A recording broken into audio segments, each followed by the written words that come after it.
This is about rethinking inequality, and it's going to pick up on, I think, a lot of themes that that we heard Professor Pooley talking about. And we're going to do some more polling, just by way of introduction. So, anybody know who this is? Okay, Zohar Mamdani, right? He is. What's he doing? What's he known for? Running for mayor of New York City. So there are prediction markets for who's going to win any election in the United States and a bunch of other things. I don't know if you know some of these sites like Polymarket. You can look up what the betting markets are saying, what the betting markets are saying about the likelihood of this guy winning. I looked last night, and his contract is trading at 86 cents on the dollar. It's not illegal. Some types of gambling are illegal in the United States. That's a complicated thing, but Polymarket has managed to continue to operate. I thought you were going to say, aren't the things he wants to do illegal? I would argue some of them are, but he has said, I don't think we should have billionaires. He's a self-proclaimed socialist, and he's got an 86% market implied probability of winning the New York City mayor election. New York City has very substantial income taxes at the city level. So if you live in New York City, you pay taxes to the city, income taxes to the city, income taxes to the state, and income taxes to the federal government, of course. So it says he doesn't think we should have billionaires, which is kind of a problem. Anybody know how many billionaires there are in the United States? Billionaires? Yeah, billionaires. Many. If you opened up the Wall Street Journal today, this morning, you would find that there's actually a story this morning where they've compiled some new data. They count 1,136 billionaires in the United States, and they've got them by geography. There are a fair number of them in New York City who probably aren't feeling so good about this guy because billionaires shouldn't exist. What is he going to do about that? I guess he's going to have to implement a wealth tax that would confiscate the wealth of those people. But what is his argument? I mean, his argument in favor of redistribution is inequality. Inequality is unfair. It's a moral problem per se. It's a moral problem. And inequality, there's another argument that says that inequality, if we let it run too much, it could lead to social and political instability, which I think is interesting. So it's important to kind of separate out these arguments. The moral argument, just inequality, is it that inequality is bad? Or is it that if we have too much inequality, you could end up with a lot of social instability? So those are some different arguments, separate arguments for inequality and redistribution. And philosopher John Rawls' theory of social justice basically puts it in the terms of a society is only as good as the utility of its least advantaged members. So that's kind of the case that we're hearing now in the political sphere and in the media about redistribution and inequality, that we have to redistribute because there's too much inequality. Many arguments made against, right? So there's a moral argument. I think I need to not stand near the computer. There's a moral argument made against inequality, made against taxing to redistribute and to remedy inequality, and that is that taxing labor is immoral. Aren't you the owner of the fruits of your own labor? Shouldn't you be the owner of the fruits of your own labor? And practically, there's also an argument that the result, if you tax people to redistribute, you're going to end up with less prosperity for everybody, because if you tax something, you get less of it. I'll talk about this a little later. If you tax income, you're going to get less income generation. So there are also both moral and practical arguments against taxing to redistribute to remedy inequality. Thomas Sowell, a colleague of mine, has said, I've never understood why it is greed to want to keep the money you have earned, but not greed to want to take somebody else's money, right? So a lot of these arguments, like the ones of Mamdani, tend to say that the problem is some people just have too much money, and the government needs to come in and take their money and redistribute it to other people, both for moral and for practical reasons. Okay, so what does it mean to focus on inequality, and is inequality actually bad? Okay, I think I'll just use this and just, again, stay away from the computer. Yes? I love that we are going to more philosophical path, and I want to add to the previous points. Okay. Without the framework of the country itself, we wouldn't be able to produce the labor that we produce, or to have the human capital that we have. Yeah. So taxation can be a proxy of that by itself, without any additional value.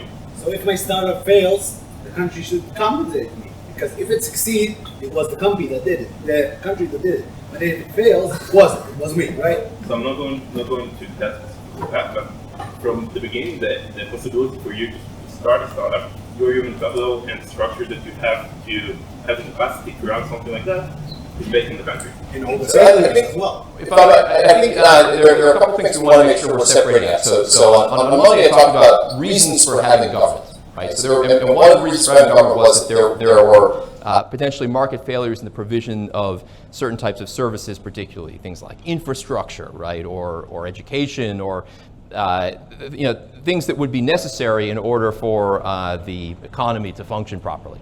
So this lecture is not about the question of should we have a government and should the government provide some infrastructure. This is about should we just be we be doing taxing and redistribution just on that basis. Okay. So actually, is there a way to get this clicker working? Because then I wouldn't have to stand near the computer so much.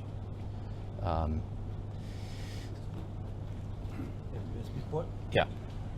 So all right. So what does it mean to focus on inequality, and is inequality actually bad? Well, here's an example. Let's consider the following scenario. Your boss gives you, a worker, the battery. What, on this? On the microphone or on the? It's working? Good. Okay. Up is next. Okay, up is next. Okay. How about the microphone? Is that still working? Yeah, the hotel's coming to replace the battery. They're coming to replace the battery in the microphone. So I shouldn't talk in this. It's just a prop. Okay. All right. That's all right. I speak loudly anyway. So is inequality bad? Think about the following scenario. Your boss gives you a 10% real raise. All right. So 10% above inflation. And your boss, who is already higher paid than you are, more highly paid than you are, because she's your boss, receives herself a 12% real raise from her boss. So this is a situation where everyone is actually better off than they were before. Employee got a 10% raise, boss got a 12% raise. But if you focus on inequality, you would say inequality has grown. All right, so if you focus only on inequality, you're going to be in a strange situation where you're going to say this would be a bad thing. This is one of my favorite speeches, political speeches of all time. This is Margaret Thatcher in her last day in front of the UK Parliament. And as you know, in the British Parliament, it's a very animated setting where there are a lot of interruptions, or there's a lot of questioning and answering. And let's listen to what she says. I hope the audio works. There is no doubt that the Prime Minister has in many ways achieved substantial success. There is one statistic that I understand is not, however, challenging, and that is that over her 11 years, the gap between the richest 10% and the poorest 10% in this country has widened substantially. How can she say at the end of her chapter of British politics that she can justify many people in a constituency such as mine being relatively much poorer, much less well housed, and much less well provided than it was in 1979? Surely she accepts that is not a record that she or any Prime Minister can be proud of. Mr. Speaker, all levels of income are better off than they were in 1979. But what the Honourable Member is saying is that he would rather the poor were poorer, provided the rich were less rich. That way you will never create the wealth for better social services as we have. And what a policy! Yes, he would rather have the poor poorer, provided the rich were less rich. That is the Liberal policy. Okay, so when the member asked the question, right, he slipped in a very important word there, where he said relatively, right? He said, he said, my constituents are relatively worse off in terms of housing or income than they were 10 years ago. Relatively, he was speaking about, maybe relative to the top 10% or the top 1% of the income distribution.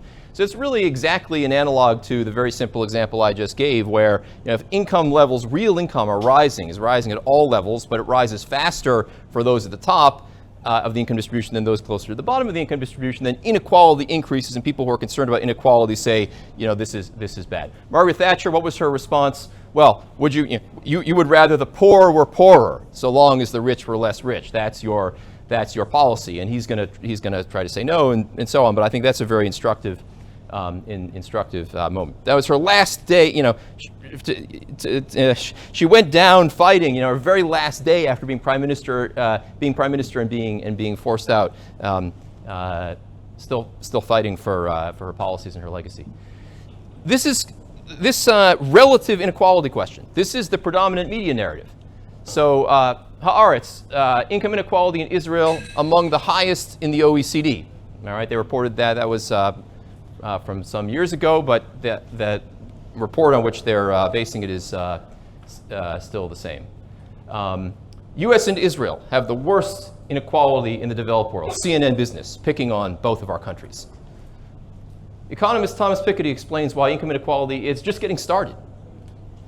All of these articles, by the way, are subtly telling you that you should care about inequality, meaning the relative situations of higher income and lower income people measured at one point in time, rather than, say, comparing our own prosperity at all points of the income distribution to those of the past.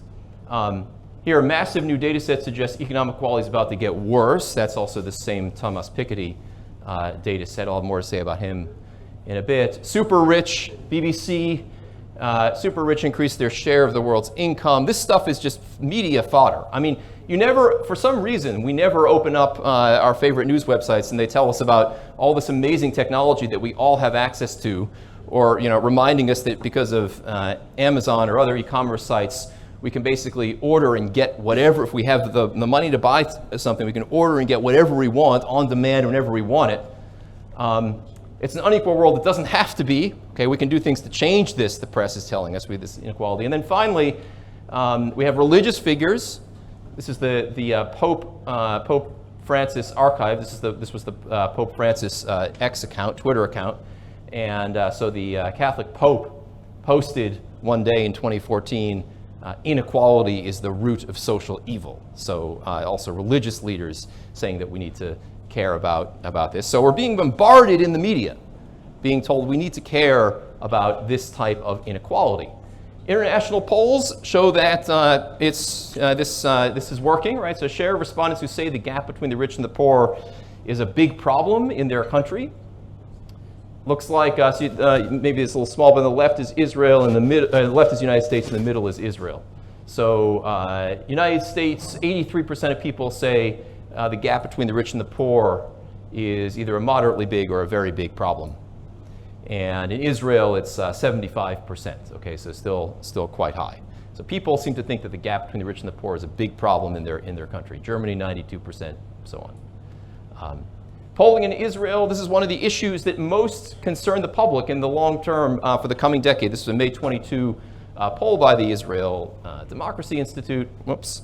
And you can see economic inequalities there coming in third behind tensions between groups in Israeli society and housing price. I'm sure these are translations from Hebrew of certain other things.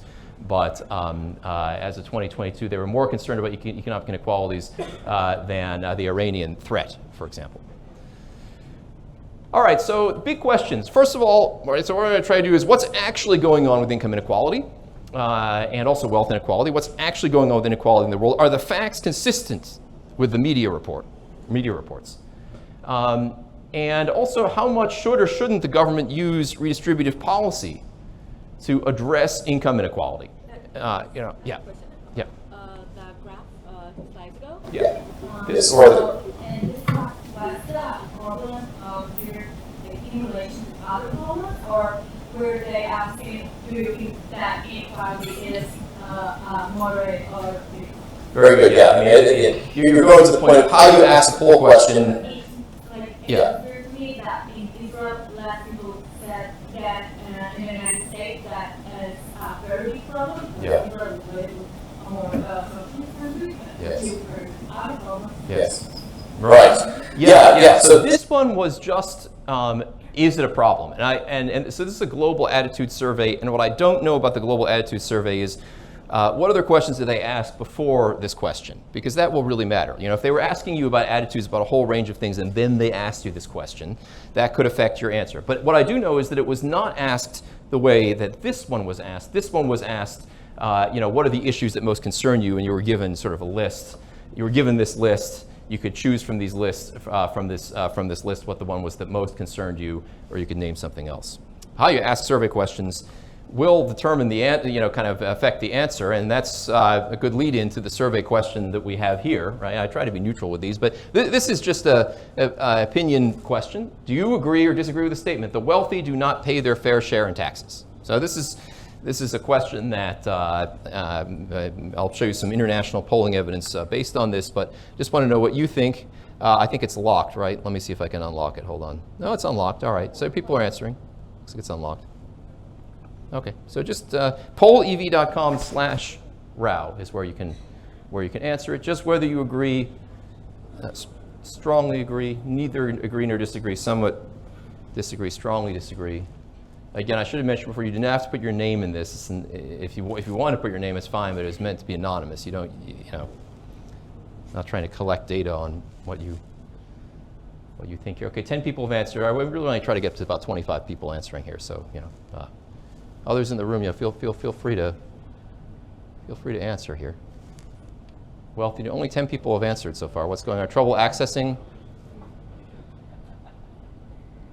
Want to get the QR code? Okay, yeah. pollev.com/Rauh is one way to do it, but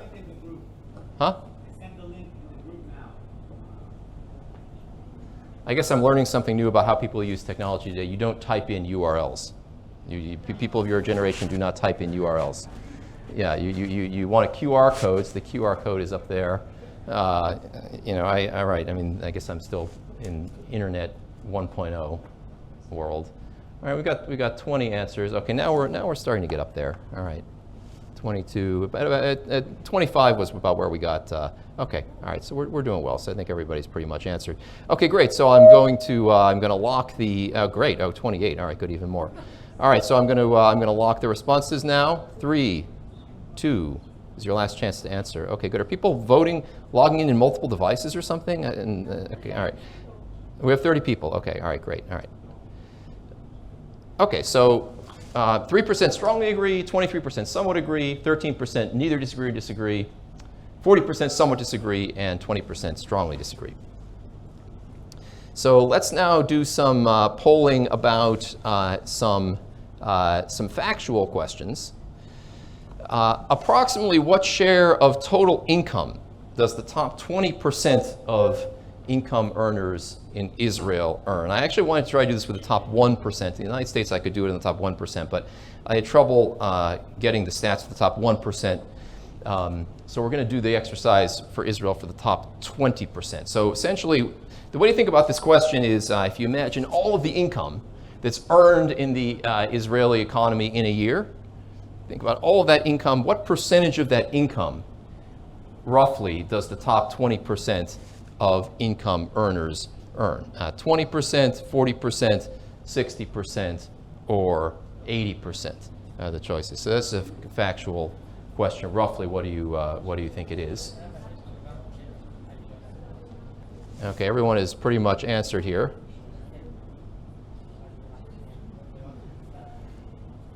All right, so I'm going to lock it. And at this point, this is a factual question you could be asking ChatGPT or whatever. So they'll give you the answer. So half of you said 80%, 31% you said 60%, 19% said 40%, none of you said 20%. If it were 20%, there'd be no income inequality, right? We know there's income inequality. So it turns out the income share of the top 20% in Israel is about 45%.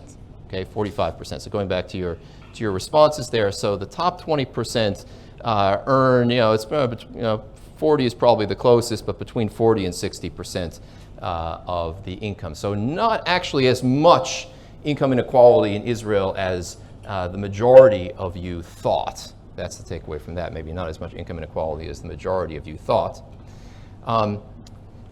Now, tantalizingly over here, I've also put a bar for the share of the total income taxes paid by the top 20%. So, and for that, before I reveal to you what that is, what the share of total income taxes paid by the top 20%, I've got another poll question for you here, which is that given that the top 20% earn around 43% of the income, what percent of the income tax burden should the top 20% bear? This is you are benevolent. You are the benevolent ruler for the day.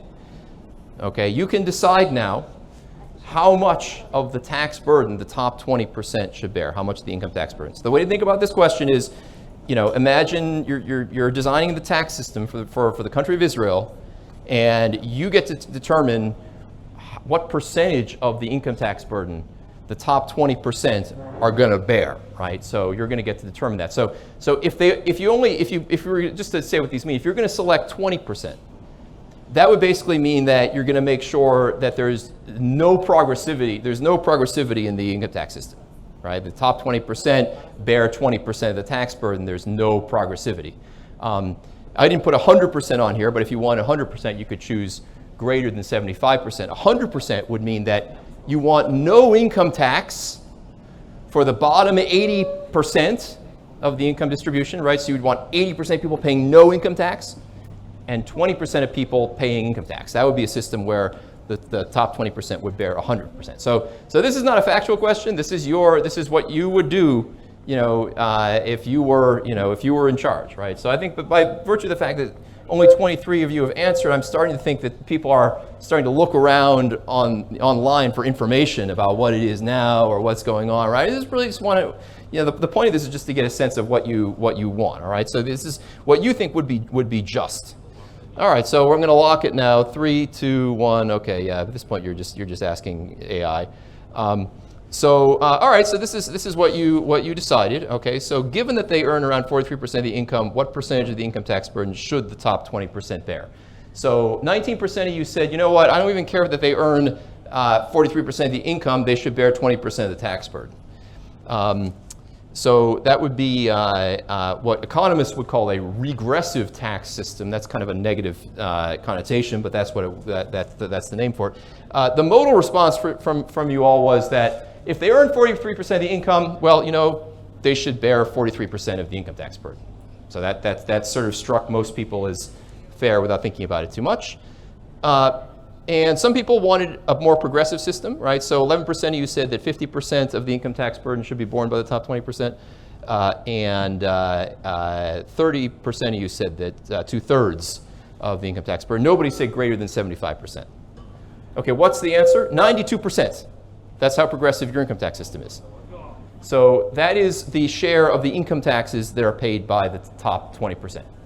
Now, I want to say a couple things to put this in a little bit of context, right? So Israel does not only have an income tax, they also tax other things, right? You have a value-added tax, you've got property taxes, you've got corporate income taxes, and those taxes are probably, well, I think that the corporate income tax actually based on what some of the economists who I'm going to criticize very heavily coming up say, the corporate income tax is borne pretty much very, very heavily by the top of the income distribution. Property taxes are also borne very heavily by the top of the income distribution. The value-added tax is probably much more evenly distributed, right? So to really get at what share of the total tax burden is borne by high-income people, you have to look across all the different tax types. And so that's going to bring this 92% down somewhat, but there's no way it's going to bring it down anywhere close to 43% or even 50%. You're going to be well above 50%. Yeah. I wanted to talk about the last point that you made. And income tax is around 50% in Israel, and I don't know what you say, ma'am. The fat is around 40%. Yeah. So it will take it down for around, I believe, 70% or lower. It's still high, but I just wanted to put a number. Yeah. Okay. Around 70%. Yeah. That sounds about right to me. I'd be comfortable with that conclusion. Yeah. Around 70% then of the top 20% then bear around 70% of the total tax burden. That sounds good. Which is still again higher than what any of you, without my giving you the stats, fall off at the top of the income distribution should bear. So I do this exercise in the U.S. At a program that I run every August that some of you have heard of, and Connell has participated in the program and also is teaching assistant in the program called the Hoover Institution Summer Policy Boot Camp. It's every August for a week. You can apply. It's free once you're there. You have to get yourself there, unfortunately, which does make it more expensive for people coming from farther away.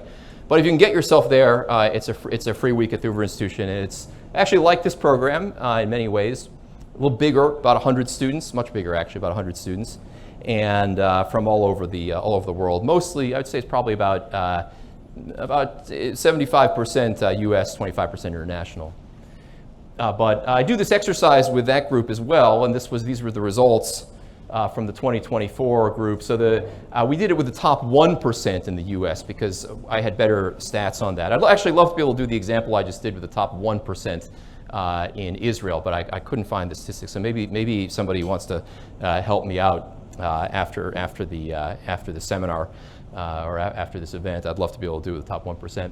In the U.S., top 1% earns 22.4% of the income. So I do the same exercise with the boot camp students as I did with you. First, I ask them what percentage of the income they think the top 1% earn.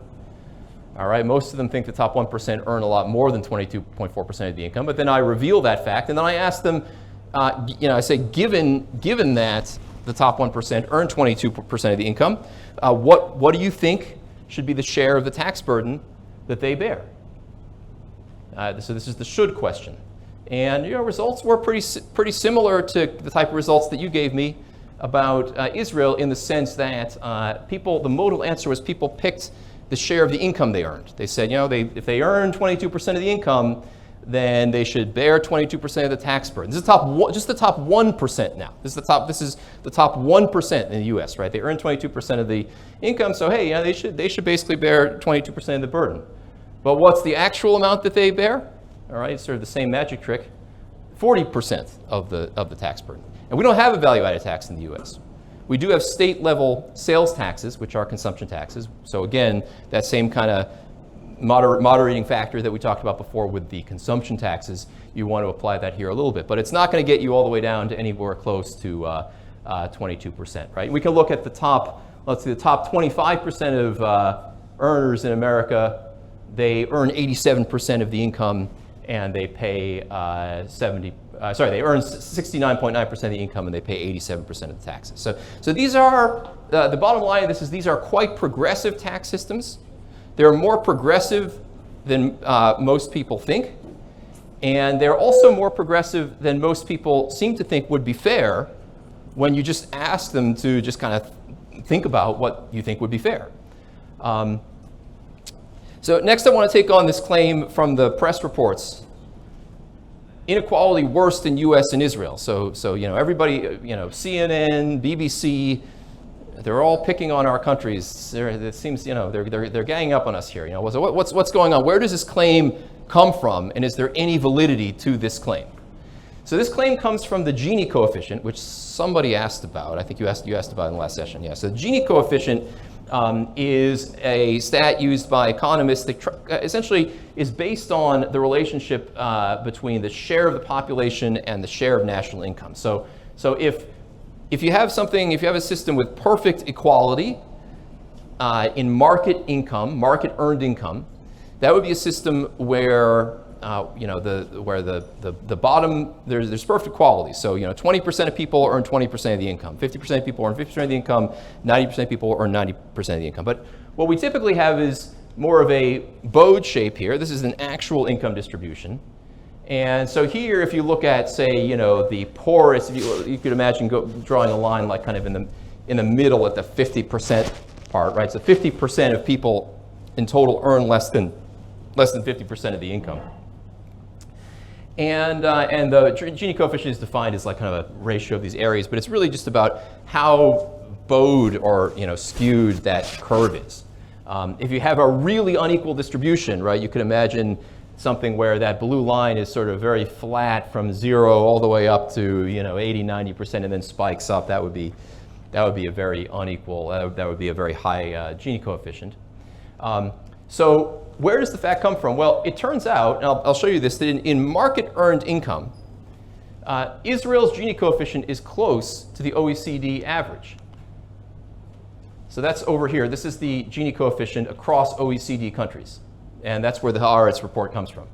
So Israel's really kind of right in the middle of the OECD. It's right between Germany and Israel, Germany and Australia. Okay, right. So it's right in the middle there. That's market income. So that's income that people earn, not including government benefits. Now, the same OECD report, I think the journalists decided not to conveniently ignore this when they wrote this article, because the same OECD report also looks at the Gini coefficient for total disposable income, and that is where they found that Israel had a higher Gini coefficient. So what they ignored was this, the fact that Israel is close to the OECD average. What they emphasized was this one where Israel is higher. What's going on? Okay, this includes government benefits. And yeah, Sweden has more government benefits for people than Israel. That shouldn't be a newsflash to anybody. Okay, Germany has more government benefits than Israel. So they focused just on the total disposable income, including the government benefits. And so what's the difference? It's just different amounts of government redistribution. So the headline, I'd like to cross out this headline and say I corrected it for you. The headline should say, Israel does less redistribution of income than other OECD countries, than many other OECD countries, right? That would be the correct takeaway from this. Finally, Kohelet also argues that the Israel Gini is overstated. Michael Sarrell, who was here, has a report that actually, I think this headline in this media coverage deeply offended him, and so he dug into what was going on here, and he actually says that the Israel Gini coefficient is overstated because there are a lot of government benefits that are not actually included in this calculation. So he puts the range of the Israel Gini between 20 and 29. So I'm not going to get into the details of why that is, or I would imagine there are probably some other countries that maybe feel like they were unfairly treated in this calculation as well. But in any case, he would say that the Gini is overstated. So that's kind of what I think is going on with that report, income inequality in Israel among the highest in the OECD. Well, that's just because Israel doesn't do as much redistribution as some of these other countries. All right, so, and US is in a very similar boat, right? US also doesn't do as much redistribution, but it still does a lot of redistribution. And one way to see that is by looking at poverty measures and the poverty line. So in the 1960s, the US government first came up with this idea of measuring the poverty rate as being a multiple of the amount of money you would need to essentially buy a basket of nutritional food and have some money to be able to pay for shelter. So that's kind of what the initial poverty line in the 1960s was. And ever since then, they've pretty much kept, the official government stats have pretty much kept that definition the same, but they have increased the threshold with inflation. And so under that measure, the official US poverty rate fell from 19.5% in 1963 to 10.5% in 2019. And the 1963 was the beginning of the war on poverty. That was when they first started to actually measure poverty in the United States of America. And so the official stats show poverty falling from 19.5% to 10.5%. So that would make it sound like, well, we maybe cut poverty in half in the United States, but there's still a lot of poor people in the United States. That would say 1 every 10 people in the United States is poor to the extent that they can't afford food. That's essentially what the official stats are saying. But that is not a good read of what the stats actually are telling us. And a very interesting article published just last year in the Journal of Political Economy, which is one of the hardest journals to get articles published in, particularly when you go against prevailing consensus. So I think these people are very likely onto something. if you add income from in-kind government programs, that means you're providing people with medical services through Medicaid, you're providing people with food through food stamps. I mean, it's kind of ironic that the poverty line measure is based on the ability to afford food, and then we don't count the fact that the government is now providing people with vouchers to be able to buy food. And if you wanted to say whether the war on poverty was successful, you would want to include all of that, right? And so what you have there is the bottom line there, which is that the poverty rate actually would fall all the way to 2.4%. And the authors also tell us it falls to 1.6% or a somewhat different inflation measure, but we'll just be happy with 2.4%, which is really pretty small. So, if you want to see whether there's really a lot of, the bottom line of this slide is, if you go around thinking the United States is this place where there are all these people who are starving and living in terrible poverty, that is actually not accurate.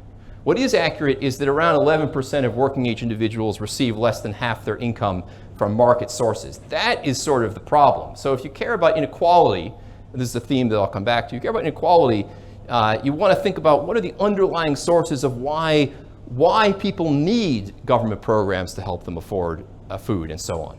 And the other conclusion you'd want to draw from this is that we have despite the Gini coefficient of the U.S. being higher, more unequal than a lot of other countries, we still are doing a lot of redistribution, and because we're a pretty wealthy country, there is not a lot of actual poverty in the United States at this point, right? Including all those government programs. Yeah.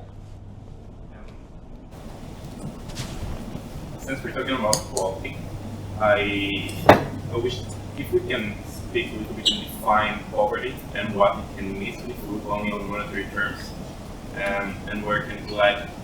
In the index is telling us that everything's getting better, but maybe something inequality does not change. So, okay. So how do you want to measure it on monetary terms? Similar to the CPI, you have some kind of a basket of necessary needs for a person to have full quality, for example, computer, phone, enough food, proper house, housing, and define based on that how equal are we, and if we're getting less poverty or more poverty. Right. I'm not saying that's the correct way. I'm just saying what can we mean when we look only on monetary terms. Right. Yeah, I mean, the way the poverty line is defined is about, it's about subsistence. That's true. It's a multiple of what you would need, 3 times what you would need for subsistence. That's the basic way that they define it. But you may say, okay, well, I want to add other things in here to sort of define what is poor. I think what's challenging about that is it's a bit of a moving target, right? So something new gets developed, right? So you mentioned cell phones, right? So an iPhone, are you poor if you can't afford an iPhone? That's an interesting question. Or is an iPhone viewed as being something that's a luxury? I will go back actually to thinking about the previous lecture a bit, and maybe this kind of perspective can help a bit. Which would you prefer? John D. Rockefeller's prosperity in 1900 or your own personal prosperity today at whatever level it is? So John D. Rockefeller, he was the founder of Standard Oil, so one of the biggest oil companies. And his wealth was 3% of US GDP at the time. So Elon Musk today, his wealth is about $400 billion, which is about 1.5% of US GDP. So Rockefeller was really, really rich based on the standards of the time. But again, I mean, then this goes to to Professor Pooley's talk that we just heard. Which would you, if you think about it carefully, which would you actually prefer to have? Your life today or Rockefeller's prosperity in 1900?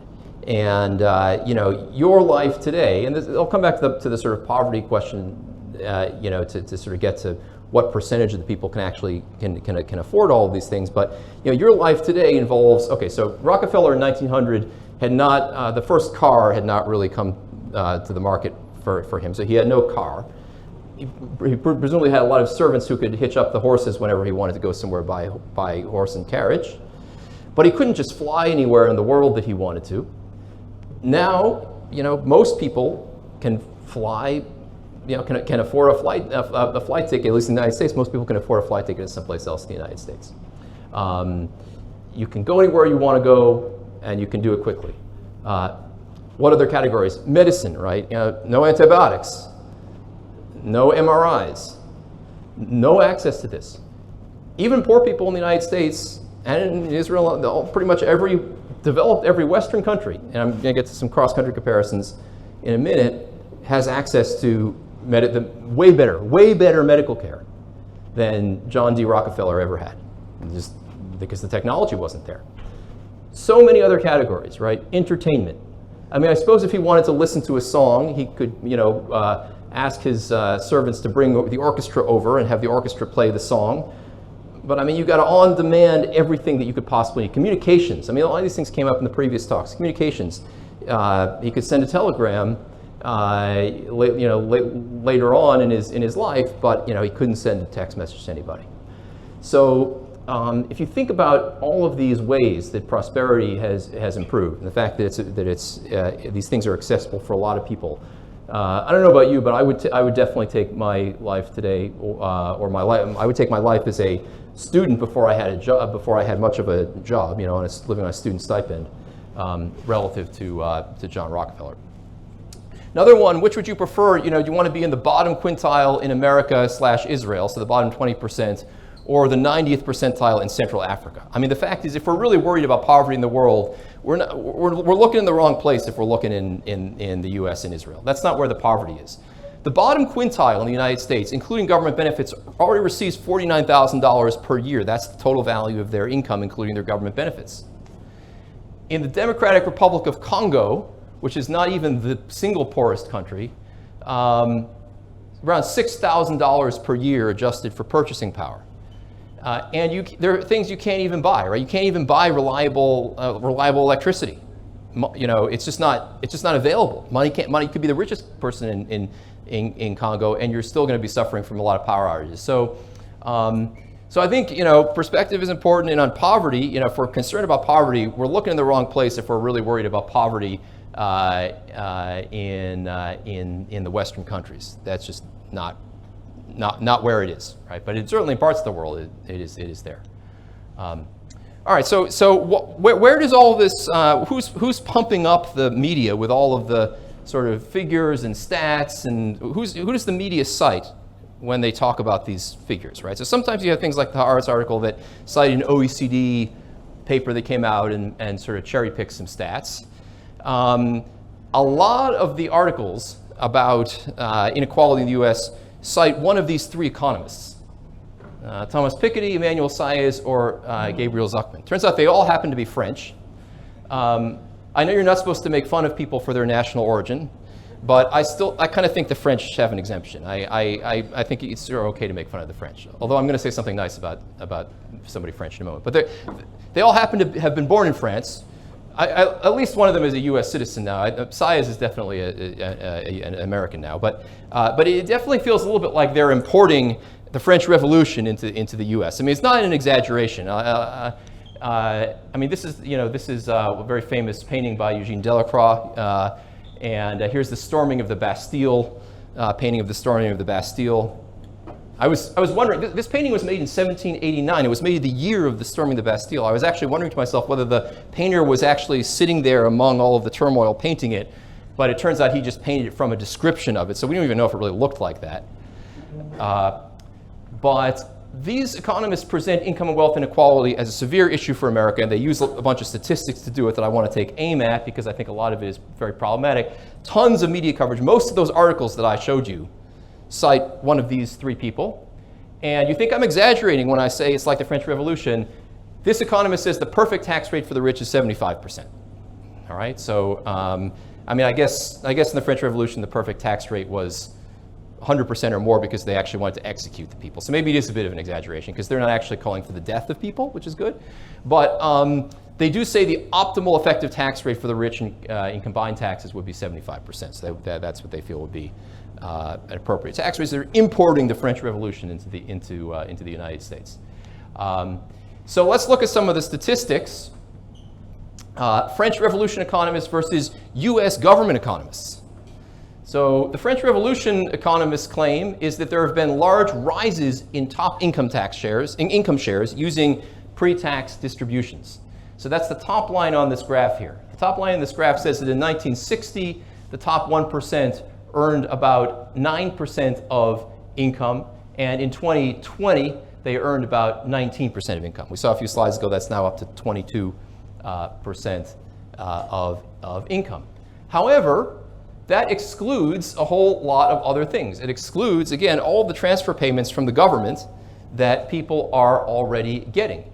It also makes a number of methodological kind of claims and assumptions, the most notable one of which is to kind of ignore household size. So according to their methodology, if you have a household earning $80,000 because you have one person earning $40,000, the other earning $40,000, if you compare that household to to two separate households where one person is earning 40 and then the other person is earning 40, but they're not living in the same household, they're two separate people, then if you have more and more of, if you have smaller family units, then you're just going to mechanically get an increase in the inequality. So that's a real problem with the French Revolution economists. And some economists from the U.S. Treasury and Joint Committee on Taxation came along, and I think I want to preface this by saying whenever I present this, skeptics or supporters of the French Revolution in income inequality statistics will often say to me, yeah, okay, this paper was published in 2024, were these people like Donald Trump statisticians who did some creative statistical accounting to get this answer? The answer to that is definitely not. Okay, so Jerry Auten has been at the Treasury since 1986. He is one of the most well-regarded statistics of income people in the United States. And David Splinter is at the Joint Committee on Taxation, which is actually a unit of the U.S. Congress, and joined there in 2012 during the Obama administration. So these people are not like revisionist statisticians or anything. And finally, the paper has actually, it was also published in the well-regarded Journal of Political Economy and has been floating around for a long time because it took them a very long time to convince the editors to publish this paper over the vehement objections of the French Revolution economists. So these Treasury economists found that when you have consistent national income accounting, marriage adjustments, so adjustments for the decline in the marriage rate, the decline in the size of households, top 1% pre-tax share rose to some extent. So before taxes, it rose from 8% to around 12%, so by about 4 percentage points, and since the 1960s, and after tax only around 1.4 percentage points. So I would say, we don't need to storm the Bastille, all right? There has been, I think what I do want to talk about and think about is there has been an increase in pre-tax, pre-transfer income inequality, the amount of income that lower income versus higher income people are earning in markets. And I think if you are interested in studying inequality, that is where you want to look, not this need to redistribute. And because after tax, there just has not been much of a change in the share of the top 1%, or you can do this with the top 10%. There's already a lot of income redistribution going on, and there's been an increase in income redistribution that's kept up with, to a large extent, with the increase in market income. Not just the top 1% who are doing well.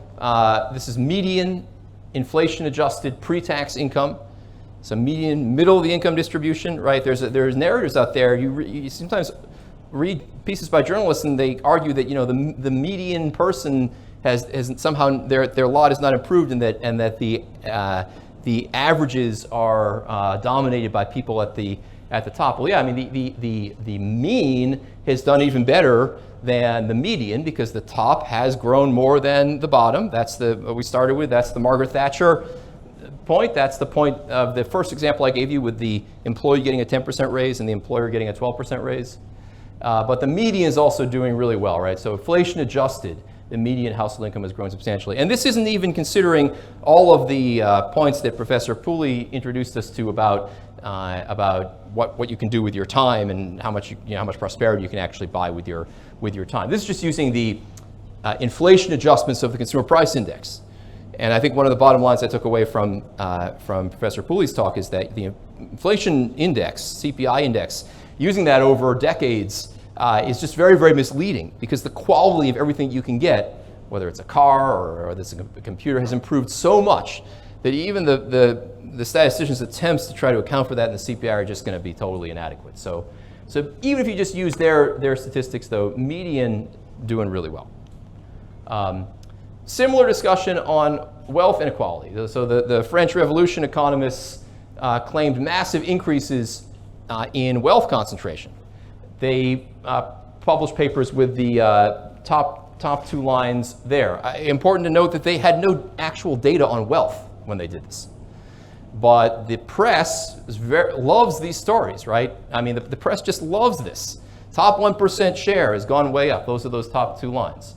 So what does that mean they had no actual wealth data? How did they do it? Well, they constructed the wealth data from the income data that they used for their income distribution work, which I already showed you. So it's not surprising that they found the same thing. They basically imputed the fact that higher income people also have higher wealth.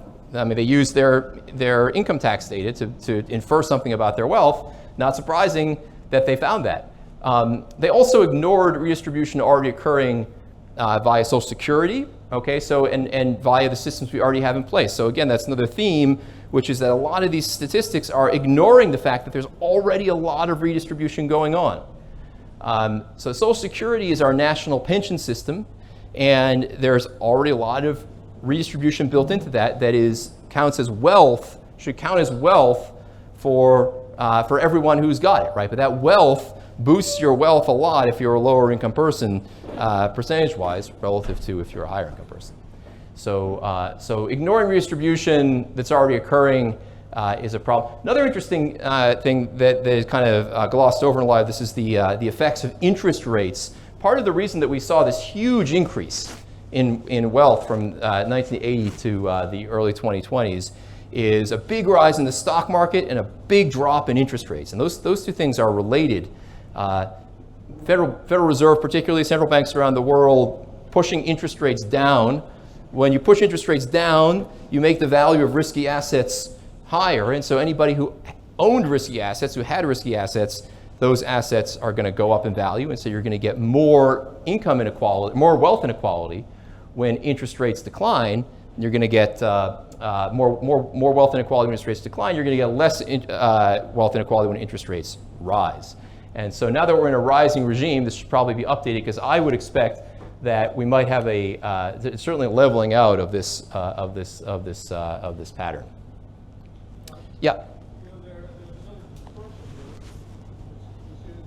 That one side of the coin, you're saying Social Security providing income. On the other side of the coin, Social Security is an involuntary tax. And if, for instance, they did a Chilean reform where they took that money and put it in an investment account, it would be a huge difference. Because if you look at the statistics for ownership of stocks, there's a huge difference of the percentage of upper income households and lower income households that own stocks. So if indeed they own stocks, this picture would be dramatically different with regard to household wealth. Yeah, correct, right? That's great. I think that's a great way to think about it, right? If right now the way the Social Security system works in the U.S. is I work, I pay 6.4% of my income to the federal government. My employer pays 6.4% of my income to the federal government, and then they make me a promises, that when I'm 67, I'm going to be able to take a pension from the federal government, and that's going to be of a certain amount that I can track. There's not enough taxes going in to be able to pay for that, but what they're doing with the money that we're putting into it is they're just taking and giving it directly to people who are retired now. There's no actual trust fund there. If there were an actual accumulation, then the wealth of the lower income people would be reflecting the official statistics. I think, and you and I have discussed this, I think if you polled people, I would think that an actual accumulation of wealth would be pretty popular, particularly right now, since there are a lot of news stories about Social Security not being able to fulfill all of its promises. So people would presumably prefer to have money in an account than to have a promise that the government will pay them a certain amount that can then be reneged on. So, So it all leaves though still, I think, one very important question, which is pre-tax inequality. I mean, pre-tax inequality has increased. It has increased in the U.S. and it's increased around the world. And part of that has to do with the fact that there have been these incredible innovators and wealth generators. If you look at that Wall Street Journal article from today, the 1,136 billionaires, about a third of them are some kind of technology entrepreneur. I didn't have time to read the real details of the article, but skimming it, it looks to me as though about a third of it is that. About 20% of it is finance, so people making a lot of money in finance. There's another 10% who are kind of other industrialists, and then you have another category which is some inherited wealth in there as well. Inherited wealth used to be in these indices. If you looked at like the billionaires 40 years ago, it was like all grandchildren of the Rockefellers. Now it's mostly entrepreneurs, finance, and industrialists, with some still there being some inherited wealth. So why is pre-tax inequality increased at all? Well, the French Revolution economists, they have got. Oh yeah, I wanted to mention, by the way, because I was saying not nice things about French people, that here the people who actually uncovered this problem were also French. One of them was French. So one of them was French, and the other one worked for the Joe Biden administration. I don't care what nationality you are, and I also don't care what administration you work for. I just care whether you're correct or not. So I just wanted to say that. So the French Revolution economists, they have a story which suggests that the reason that there's more income inequality today is because tax rates are lower. Well, that's interesting, because I actually think that there's something to the idea that there's more income inequality because tax rates are lower, although my explanation is very different from their explanation. So their explanation is that they say the following. This is these are kind of academic equations translated into words, but their story is effectively that when tax rates are low, the returns to activities where rich people can expropriate the poor are higher. So they have this. They have the data behind this graph here, which shows this is the highest federal marginal tax rate, and it went up to actually in the 90%. That is correct, right? That during the 1950s, the top marginal tax rate was 90%. Just that there were a lot of deductions and loopholes and things like that, so that the effective average tax rate was lower. This blue line shows you the average tax rate paid by the top 1% over time. And as we saw, that number is, we haven't looked at that yet, so we can look at it here. That number was around 20% in 1920, went up to being above 40% in the middle of the 1900s. And it's come back down a little bit, but the average tax rate, the top 1%, is about 38%. This is the question. Average tax rate means what percentage of your income do you pay to the government? And then this bottom line here shows you the wage income share for the top 1%, the fact that it has risen somewhat, right? So the French Revolution economists literally say that when tax rates are low, the returns through activities where the rich can expropriate the poor are higher, and that's why we have more inequality. Well, I actually think that there is a tax-related explanation for more inequality as well, and that has to do with taxes and incentives. So if you tax something, you're going to get less of it.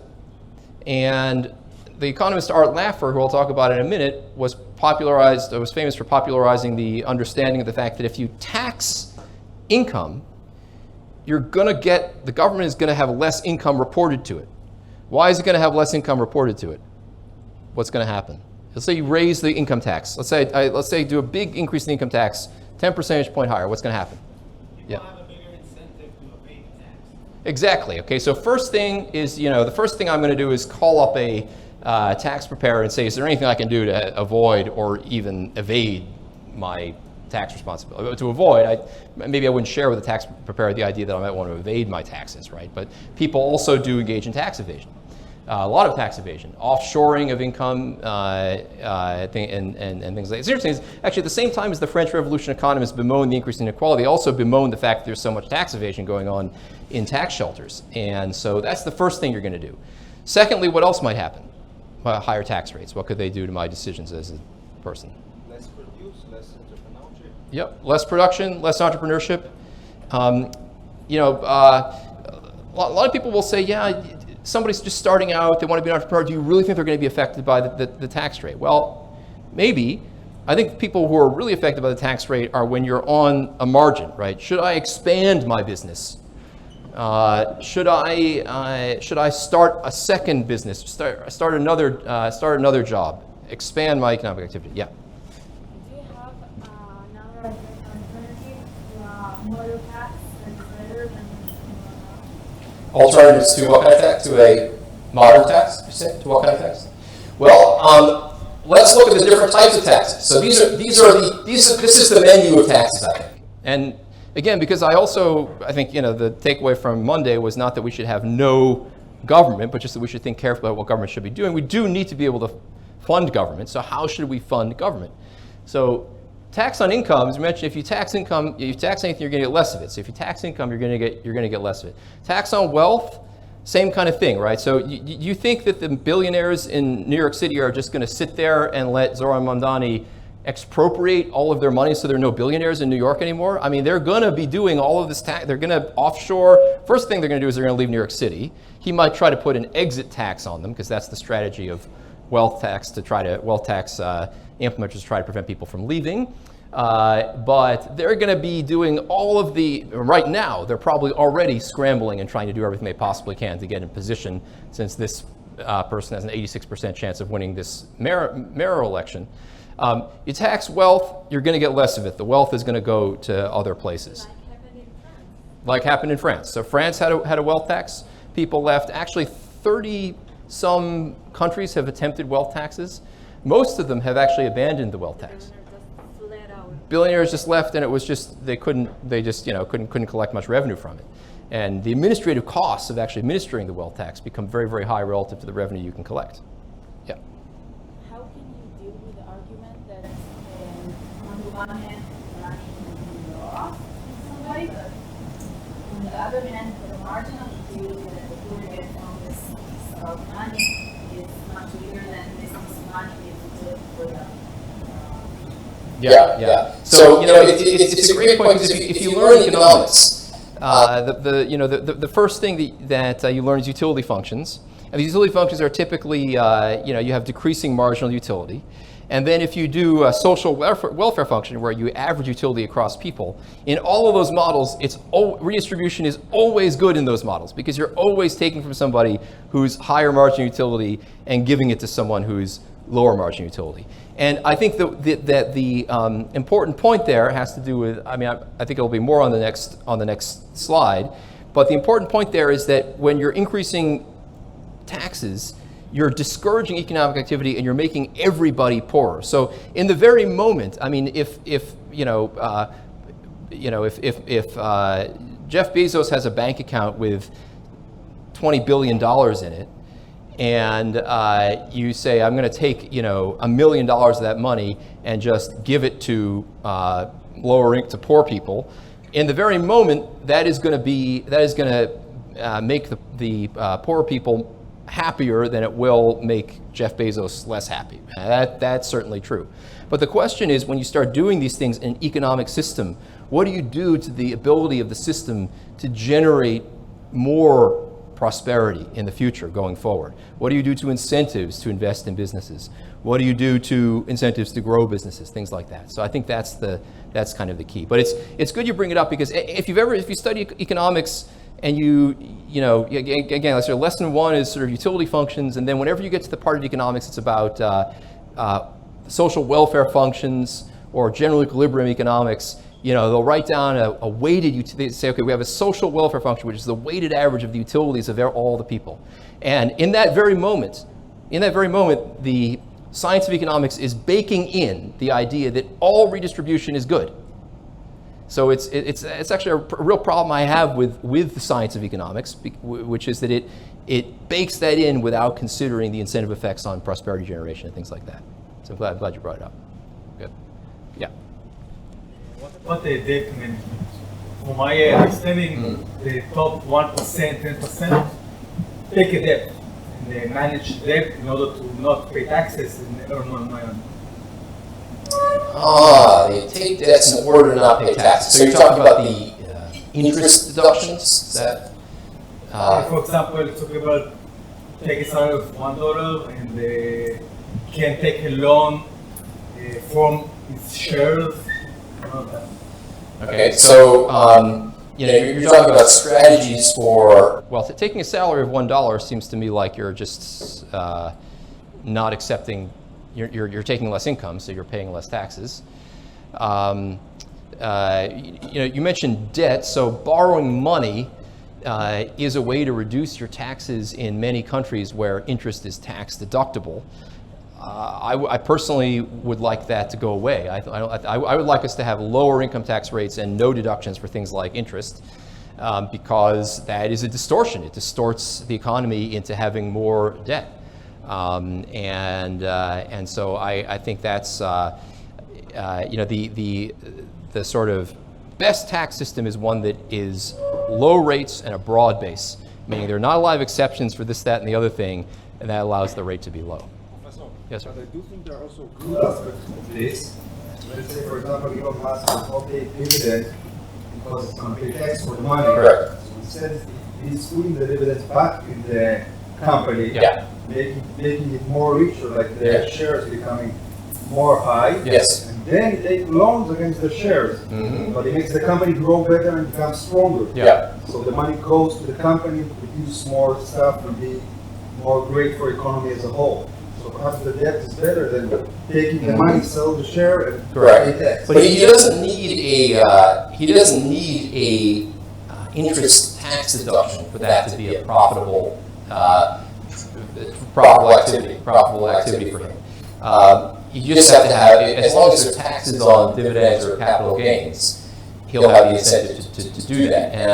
And actually, I think that what I think would be a really good tax system for business would be one that had a corporate tax rate of 0, so that the corporation doesn't pay any tax, but higher if you have to balance it off. You could balance it off with somewhat higher taxes on shareholders like dividends and capital gains for that very reason, that it might lead to more money being kept inside businesses. At the same time, it's worth keeping in mind that you can always, if you need liquidity, you can always sell shares.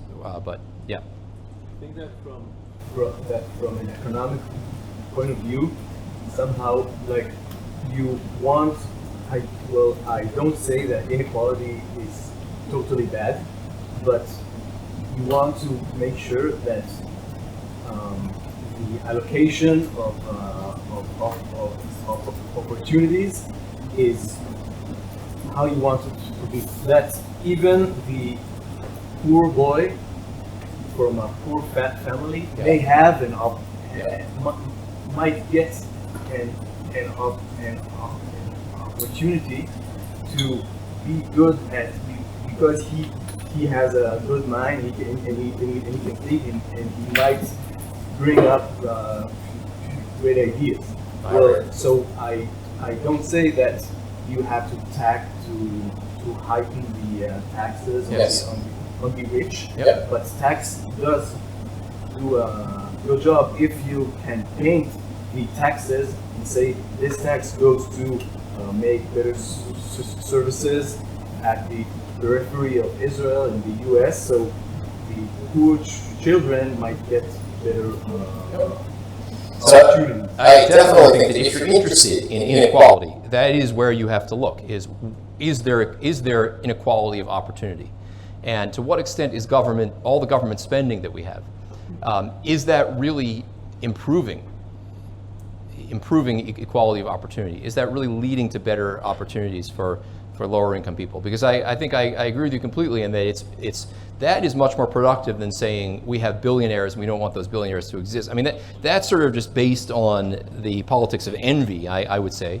And we were bringing about, people brought up the question of happiness before, and having more money mean happiness? Well, for example, just because we have more money today per capita or more GDP per capita, does that mean we're better off than we were 100 years ago? I would argue yes, but if you're interested in happiness, I think what's been proven is the one thing that really drives unhappiness in economic system is envying comparison of oneself to other people who are here at the same time. So because of social media, I can look and compare my life today to whatever Elon Musk is doing today or Jeff Bezos is doing today, and I might think to myself, gee, wow, I'm actually really pretty poor here. Compared to somebody in Africa or the people in the entire history of time, we're extremely wealthy. Yeah. Just wanted to get your perspective on, you said before that, in your opinion, the ideal corporate tax rate would be 0, and then you charge more for capital gains and dividend tax. I'm just wondering, obviously I think corporate tax should be very low, so that companies have a drive and a want to innovate and create growth, and that's what really drives our economies. But don't you think that if corporate rates were 0, then everybody would just open up an LLC, and then all their expenses would be on their LLC? So if I get a salary, I'll just let the company, I'll funnel through a company, and then I'll buy my house through that company, and my expenses, my food, whatever, I'll write it off, and then people won't pay any income tax. Don't you think that would cause like an issue? Yeah, although it would, I would also combine it with a reform so that you couldn't do that, right? I mean, as it is in America, 90% of businesses, 92% of businesses are pass-through entities. They're actually not even corporations. They're just, the owners, they pay ordinary income tax on the profits of the company year to year. And because of this double layer of taxation that you have with corporations, they tend not to actually create corporate businesses. You only create a corporation when you're so big that you can't avoid it. If you brought the rate to 0 and you increase the dividend and capital gains rates in such a way as to make it parallel with the individual system, then there'd be no distortions between these pass-through entities and the corporations. So I think you'd want to make sure that you had the same rules for both. And I think it's a really good idea. Yeah. It's a point where companies are too big, to the point where actually Amazon is great and everything, but not Walmart. Walmart is great, but once it comes to the city, suddenly the local grocery store that was employing other few people inside the same city closed down. You cannot compete with the outside. Well, I think the question is, so there are two questions. One is, do these companies, Walmart, Amazon, do they improve life for consumers? And the other question is, do they improve life for competitors? And in the discussion about monopoly and the history of antitrust work in America, the idea of antitrust initially began with consumer harm. You had to show that there was consumer harm because of monopoly. That prices, monopolies that drove up prices because there was too little competition. That was bad. Then the definition shifted a little bit. People got more interested in this idea of, what happens if you're intentionally trying to crush other competitors with anti-competitive behavior. So I think it's tough. I mean, similar questions can be asked about globalization. Globalization has harmed people who worked in factories in the United States. They don't have jobs anymore. Those jobs are in China. It has helped people, anybody who's bought that product, because the product is a lot cheaper when it's manufactured there. So I think it's a similar kind of framework you'd want to ask. My personal view is that the most important thing is what ultimately matters for the consumer at the end of the day. And economies always seem to generate economic opportunities for people to work. It doesn't mean that there aren't people who are displaced. I'm speaking as a professor. My entire job could get displaced by AI tomorrow. It could very well happen. That might make all your lives much better. It would make my life quite a bit worse, a lot worse. But that is, that's how waves of technological innovation actually happen. So I kind of think of it as parallel with those types of questions. Yeah. Just zooming back up, I guess the point you were trying to make in the beginning over that was just headlines, economic equality, and you're proving that poverty rates are a lot lower. People object to better off. Therefore, becoming inequality is not an issue. But I think this is just domain specific what we're talking about. Equality, it's a lot of things in the world, and poverty rates is a economic issue. Can you buy enough food? Can you subsist? But when it comes to inequality, what it's really saying is when I'm comparing myself to someone else, how do I feel?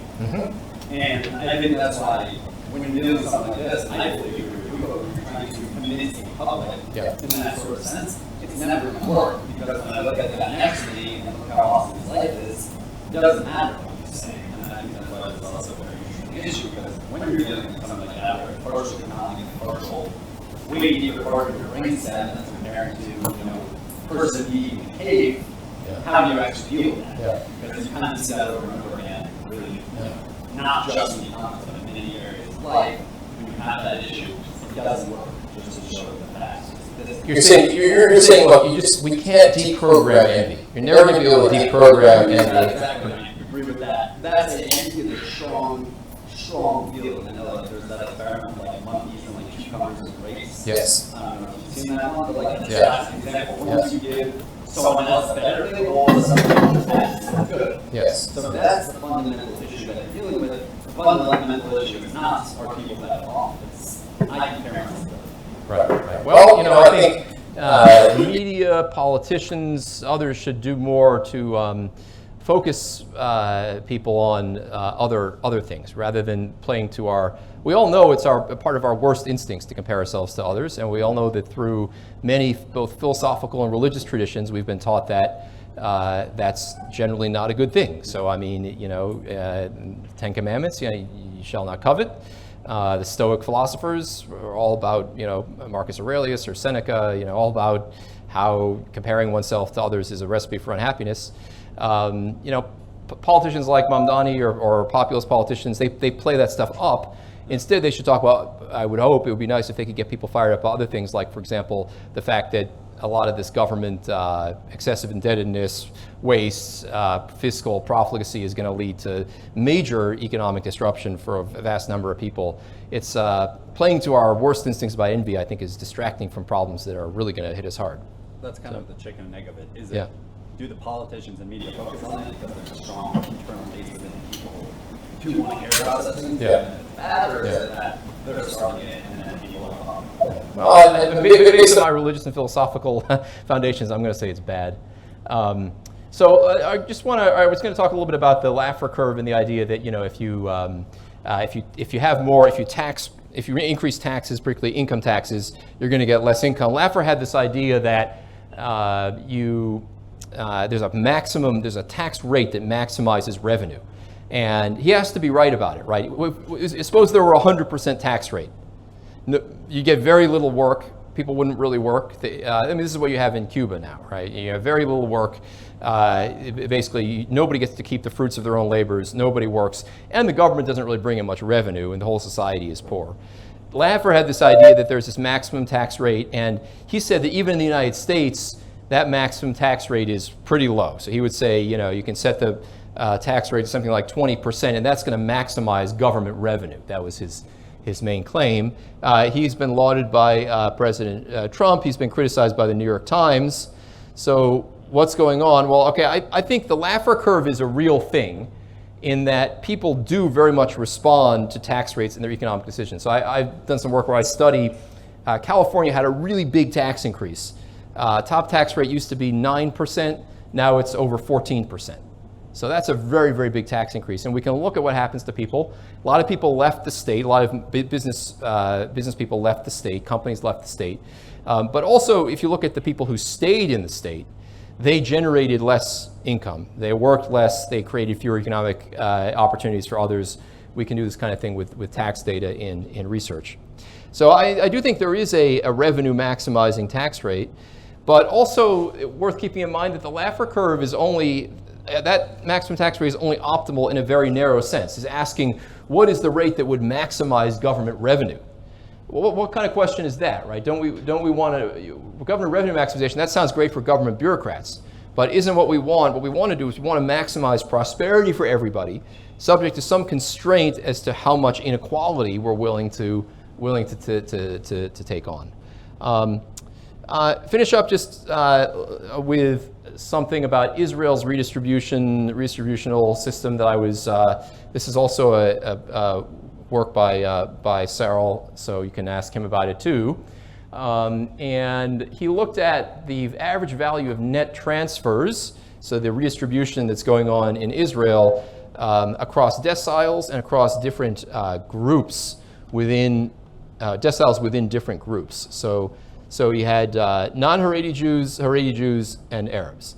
So what's the takeaway here? So the blue means you're receiving from the system, and the red means you're on net paying into the system through taxes. So non-Haredi Jews, 30% of the non-Haredi Jews are net recipients of government services relative to the taxes they pay. And the remaining 70% are net payers. Haredi Jews, it's basically flipped. 80% are net recipients of public services, and 20% are net payers. Arabs, it's somewhere in between. Around 60% are net recipients, and around 40% are net payers. So why is this, right? Well, underlying this is the fact that these different groups have very different income distributions and occupy very different parts of Israel's income distribution. There's a lot of poverty among Haredi Jews. There's more poverty among Arabs than there is among non-Haredi Jews. And so then you end up with a system where you're redistributing a lot towards Haredi Jews. So why do I bring this up? Well, I think, again, in Israel, as in any country, I mean, do you want to change inequality? Well, focus on the causes, not just the redistribution. So I can say this about any country. I mean, and I think that three things often come up, and this is not just for Israel, but for every country. One is education and the returns to education. This, of course, resonates a lot here because we know that Haredi Jews are receiving different, are experiencing different education than other groups in society. And so education and the returns to education and the distribution of access to education, that is what is going to drive the baseline level of market inequality before the government has to get involved and start redistributing. So you care about inequality, think about that question. Okay, the second is skill-biased technological change, which ties in very much to the education question as well.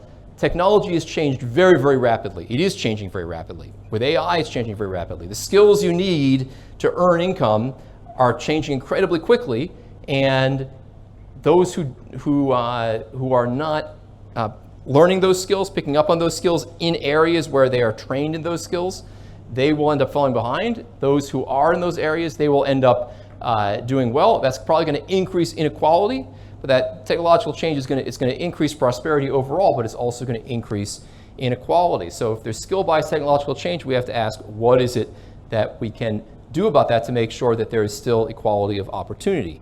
And then the third thing, which is, I would argue, is something that is very difficult to change, and there are even moral questions as to whether it should be changed, is preferences. And I think here the U.S. and Israel face very different challenges, though we have it in the U.S. as well, and not for religious groups. But some people are actually lower income because they just don't have a very high taste for working, right? I mean, they prefer to do other things with their time. And whether that is playing video games, in the United States there's been these studies about how there are a lot of young men who are spending a lot of time playing video games when that time used to be spent working. Those are preferences. That's very hard to change. If somebody can continue to get government benefits and work less and spend more time playing video games, that's going to be hard to change without changing the structure of government benefits. In Israel, if we think about Haredi Jews, I mean, one way to conceptualize the situation is to say they have a very high preference for studying Torah and lower preference for working, and that is going to be one of the underlying causes of inequality. What do you do about it? I'm not going to tell you I have no idea what to do about it. I don't know whether you want to try to change those preferences, whether you want to try to change the degree of redistribution to make it so that they have more of an incentive to work, or whether maybe you don't want to do anything about it at all. I don't know. But it's worth understanding that preferences are one of the very, very key underlying determinants of income inequality, of market income inequality. So hard question, but those are the questions that one has to face. Okay, so my conclusions, and we have a couple minutes, I guess, for some questions, some more questions. Income and wealth inequality receive tons of attention from media and from politicians. And a lot of it is citing statistics from the people I lovingly refer to as the French Revolution economists.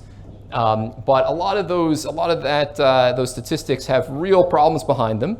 And one has to also ask whether the tax and welfare systems of the US and Israel really need to be made more progressive than they are, because that's what some progressive politicians want to do, or whether what I think is going on is that these systems are already alleviating inequality, probably alleviating inequality too much, and doing it at the expense of prosperity. And then finally, to focus on, if you really want to focus on inequality and the idea that some people's situation in life is not as good as others, it should be on opportunity in the labor market, given the supply and demand for skills. In a sense, if you have a lot of inequality in the society, then it kind of reflects the fact that there's just an imbalance in the supply and demand for different types of skills, right? You basically have too much unskilled labor and too little skilled labor. If more of those people in the unskilled category could get skilled up and compete with the people who are higher up in the income distribution, you would have less inequality. And to some extent, to the extent that we have these major waves of technological innovation and things that improve the lives of everybody, like the iPhones in our pocket, for example, or the websites on which we can buy whatever we want or order whatever food we want at a moment's notice, that's made billionaires. Yeah, but those people have also made our lives a lot better as well. And so you're never going to really be able to completely eliminate that, nor should you want to. Okay. So today, also you and Gail about envy and why envy can be good, and also the relation to equality. I will argue something different, which is also can be something good for us as humans, to ourselves and to others. And envy in the sense that it will motivate us to do stuff that those people have done to get where we got, and we'll get inspired also by this, even if it's like even if it's added by negative feelings. Yeah.